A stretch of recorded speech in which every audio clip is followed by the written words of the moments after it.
When I was 12, I lived in a neighborhood where every house had its own unique charm, except for one. Just a few houses down from mine, hidden behind a wild tangle of trees and bushes, was an abandoned house that had always intrigued me. The yard was so overgrown that you could barely see the house from the street. It looked more like a forgotten forest than someone's home. The place had been like that for as long as I could remember, and no one seemed to know why. My friend James lived just 2 doors down from the abandoned house, and we often hung out together after school. On one particular evening, as the sun dipped below the horizon, casting long shadows across the neighborhood, we found ourselves talking about that mysterious house. I told James how curious I was about it, having only ever seen the outside. James, always the adventurous one, grinned and said we should go check it out. Without much thought, and maybe because the fading light made everything feel a little more exciting, I agreed. We walked along the sidewalk, passing the familiar houses of James's neighbors, until we reached the gate of the abandoned property. It was rusty and slightly open, as if waiting for someone to push it the rest of the way. The yard was even wilder than I had imagined. Tall, untamed grass stretched out in every direction, and the trees loomed over us like towering shadows. James, ever the fearless one, led the way. He brushed off any hesitation I had, telling me it was no big deal, that the house had been abandoned for years and nobody cared. He even mentioned that he'd been back here a few times before. Nothing ever happened. As we crept around the house, we found ourselves in the backyard, where the grass was patchy and uneven, exposing large patches of dirt that looked like they hadn't been touched in years. That's when we noticed something strange. The back door was slightly open. James stopped in his tracks, staring at it. He swore it had been closed the last time he'd been there. The sight of that open door sent a chill through me. But James's curiosity overpowered any fear he might have had. After exchanging a glance, we hesitated for only a moment before deciding to go inside. The house was eerily quiet and dark, with the last bit of daylight barely cutting through the thick trees outside. We stepped into what seemed like a living room or dining area, though it was hard to tell because the place was almost empty. Only a few pieces of old, dusty furniture remained, casting ghostly shapes in the dim light. The air felt stale, like the house hadn't breathed in years. We cautiously explored the room, our footsteps echoing slightly in the silence. My eyes drifted toward a staircase that led to the second floor, but neither of us wanted to go up there. Instead, we wandered down a narrow hallway that led to the back of the house. James was ahead of me, his excitement pushing him forward. I hung back, a growing uneasiness gnawing at me. Then, out of nowhere, I heard it. A soft creaking sound from above us. My body went rigid as I strained to listen. The sound of footsteps, faint but unmistakable, came from upstairs. My heart started to race, the hair on the back of my neck standing on end. I rushed forward, catching up to James in what looked like a bedroom. "I think someone's coming down the stairs," I whispered urgently. James gave me a skeptical look at first, but then we both froze as the footsteps grew louder. They had reached the bottom of the stairs. Someone was in the house with us. Panic washed over us as the footsteps moved closer, their steady rhythm filling the silence of the house. We didn't know who or what was coming, but the urgency to escape was overwhelming. My hands were shaking as I quietly shut the bedroom door, hoping it would give us a few extra seconds. We stood there, holding our breath, as the footsteps continued to echo through the house. I could hear my own heartbeat thundering in my ears. The footsteps seemed to pause for a moment, and I prayed that whoever it was wouldn't come down the hallway. Then, to our immense relief, we heard them move toward the front of the house. It was now or never. I glanced at James, who nodded, his face pale with fear. Slowly, I opened the door, wincing as it creaked. The hallway was clear. We had our chance. Without another word, we bolted. Sprinting down the hallway, we headed straight for the back door, the same way we had come in. I could feel my legs burning as I pushed myself to move faster. The door was still ajar, just as we had left it, and we burst through it, barely slowing down. As we tore across the yard, I heard the footsteps again, this time closer and faster, as if whoever was inside had realized we were escaping, but I didn't dare look back. We didn't stop running until we were safely back at James's house, breathless and drenched in sweat. For a moment, we just stood there, staring at each other, our minds racing to process what had just happened. But neither of us said a word. What could we say? We didn't speak of it again. Not that night. Not ever. And we never returned to that house. Even now, years later, I have no idea who or what was inside that abandoned house. But I'll never forget the terror that gripped me that night, knowing that something was there, just a few steps away. It's a fear that still lingers, a reminder of how close we came to something we were never meant to encounter. It was the scariest moment of my life, and the memory of it still haunts me.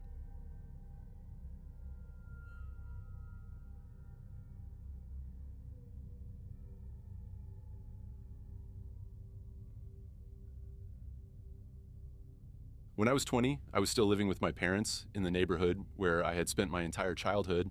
It was a place full of familiar sights and comforting routines. At the time, I worked part-time at a store just about a mile away from home, so close that it felt like an extension of my daily life.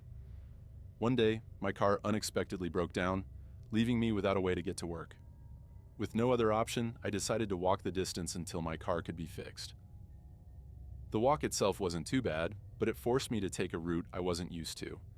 On that first day of walking, I passed by an old, abandoned convenience store.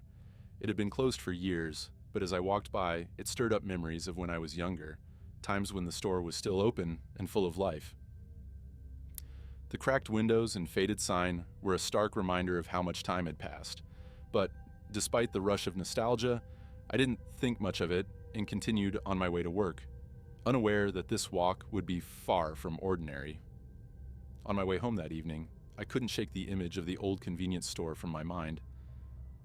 The memories it stirred made me curious, and that curiosity grew stronger the closer I got to it. When I finally reached the store, I couldn't resist the urge to stop and take a closer look. I walked up to one of the dusty windows and peered inside. The interior was shrouded in darkness, the shelves still stocked with forgotten items, as if the store had been abandoned in a hurry. Everything looked untouched, frozen in time, and I found myself oddly fascinated by it. I stood there for a few minutes, lost in thought, when something unexpected happened. From behind one of the aisles, a man suddenly appeared. He wasn't just some shadow or trick of the light. He was real, and he was looking right at me. My heart skipped a beat as our eyes met, a deep sense of unease flooding through me. There was something off about him, something that made my instincts scream to get away. Without thinking, I quickly turned and walked away, trying to shake off the eerie feeling that clung to me. As I walked, the hairs on the back of my neck stood on end, and I couldn't help but glance back over my shoulder. The man didn't look like a worker or anyone who should have been in that abandoned store, which made the whole encounter even more unsettling. The next day, as I headed home from work, my curiosity got the better of me once again. Despite the anxiety gnawing at me, I felt compelled to check the store window one more time. This time, it was darker outside, the evening shadows making the store look even more sinister. I approached cautiously, my pulse quickening with every step. When I finally reached the window and looked inside, the man appeared again, but this time he moved much faster. He came out from behind the aisle almost immediately, as if he had been waiting for me. Panic gripped me as he started walking towards the window, without waiting to see what he would do. I turned and hurried away, my heart pounding in my chest as I rushed back to the safety of the sidewalk. As I left the parking lot, a sense of relief washed over me. But it was short-lived. I crossed the street, choosing the quieter sidewalk to avoid anyone else. That's when I heard it, footsteps echoing behind me. The sound was unmistakable, sending a jolt of fear through me. I glanced back and saw him, the same man from the store, now trailing me at a distance. My heart hammered in my chest as I quickened my pace, desperately hoping he'd lose interest and turn back. But he didn't. When I made the first turn, he followed. My breath caught in my throat as panic set in, the reality of the situation sinking in deeper with every step. He wasn't just lingering by the store. He was following me, The sidewalk was deserted, and the only sound was the rhythmic crunch of his footsteps on the pavement, growing closer with every turn I made. The closer I got to home, the more desperate I became. My mind raced with possibilities. Should I confront him? Should I call for help? But there was no one around to hear me, and the thought of facing him alone sent a shiver down my spine. Finally, my house came into view, a beacon of safety in the growing darkness. Without thinking, I bolted, sprinting towards the front door with everything I had. My hands trembled as I fumbled with the keys, my fear making it nearly impossible to get the door unlocked. Every second felt like an eternity, the sound of footsteps pounding in my ears. Finally, the key turned, and I flung the door open, slipping inside and slamming it shut behind me. I locked the door, pressing my back against it as if that alone could keep him out. I stood there, panting, trying to calm the wild beating of my heart. After a moment, I forced myself to look out of the front window. The man was there, standing on the sidewalk, but he wasn't looking at me or even at the house. He just stood there, staring down the street, his posture unnervingly calm. He lingered like that for what felt like an eternity, and then, without warning, he turned and walked away, disappearing into the night as if he had never been there at all. I never saw him again after that night, but the memory of that strange and terrifying encounter haunted me. I couldn't shake the feeling that I had narrowly escaped something far worse than I could imagine. For the rest of the week, I took a different route to work, refusing to go anywhere near that abandoned store until I got my car back. Even now, years later, I still feel a chill whenever I pass by that area. The old store is gone, replaced by a newer one, but the unsettling feeling it left behind still lingers. A dark shadow over an otherwise ordinary stretch of road.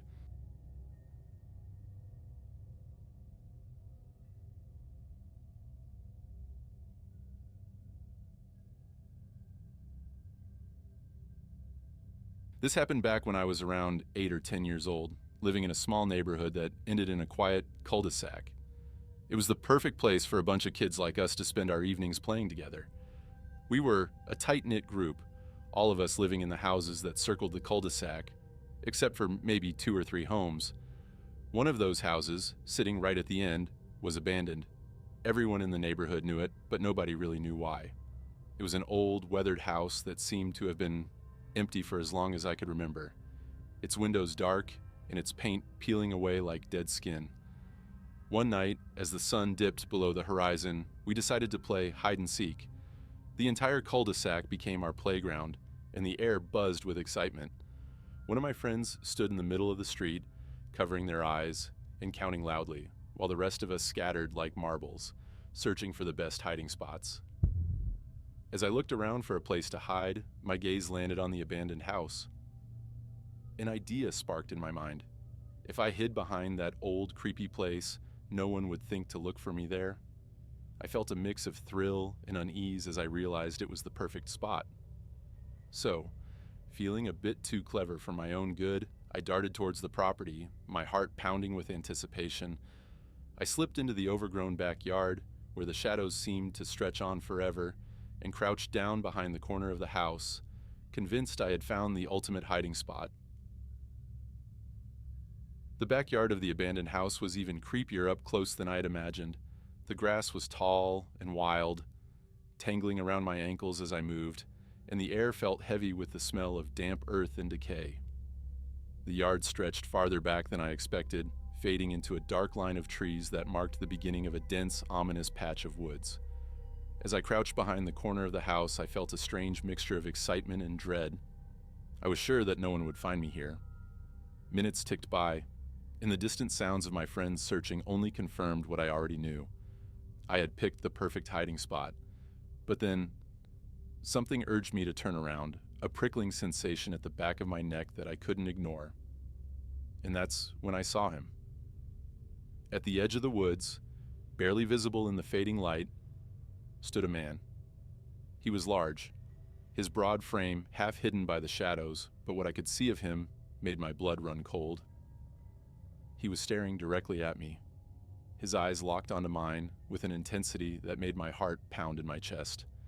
The darkness obscured most of his features, but there was something undeniably menacing about his presence. He didn't move, didn't say a word, just stood there, watching. Panic surged through me. My first instinct was to run, and before I could even think, my legs were already moving. I bolted from my hiding spot, the tall grass dragging at my feet as I sprinted around the house. My only thought was to get as far away from that man as possible. When I burst back onto the street, I saw a couple of my friends standing there, their expressions quickly shifting from surprise to fear as they saw the terror on my face. They followed my gaze back toward the house, and that's when they saw him too. The man had followed me.